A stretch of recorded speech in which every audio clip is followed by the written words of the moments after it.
Mina ngatshelwa ngomunye ubaba bengisebenza naye ePitori wathi kuze kungabi lula ukuthi umuntu wakho alingeke, kuze futhi noma ngabe wenze iphutha angazokhona ukukubalekela masinyane.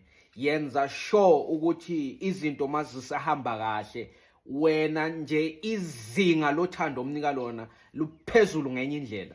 Athi asemsebenzini kuyilantshi ufone uthi hello babe, athi hello njani, uthi phumela ngaphandle, athi hayi ngiphumela ngaphandle njani ngoba nje ngiceda kufudumeza ukudla ngifuna ukudla, uthi phumela ngaphandle, athi akaphumela ngaphandle akuthole sobamba izimbali ne-favorite meal yakhe uyithenge kule restaurant ayithandayo, somlindile lapha uzathi abuyela lapho kudlelwa khona la sebenza khona sobambe ma-flowers ne-favorite meal yakhe.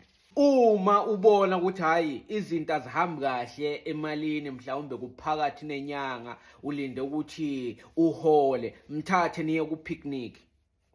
Ube nje nezinto ey'ncane nje ama-snacks, nihlale lapha ku-picnic, nicoce kube mnandi. Ngisho ma-message ekuseni kube nguwe bo-good morning, linjani langa lakho ngabo 1 ntambama good night. Uyabona lokuthi uyafona izinga lothando omnika lona libe ngaphezulu ngendlela yokuthi ozoze emva kwakho angakhoni ukureacha le level wena osoyisethile lapha. Hayi lento yokuthi umuntu wakho uyakutshela ukuthi hayi ekhaya ke sekushone u-auntie banibani.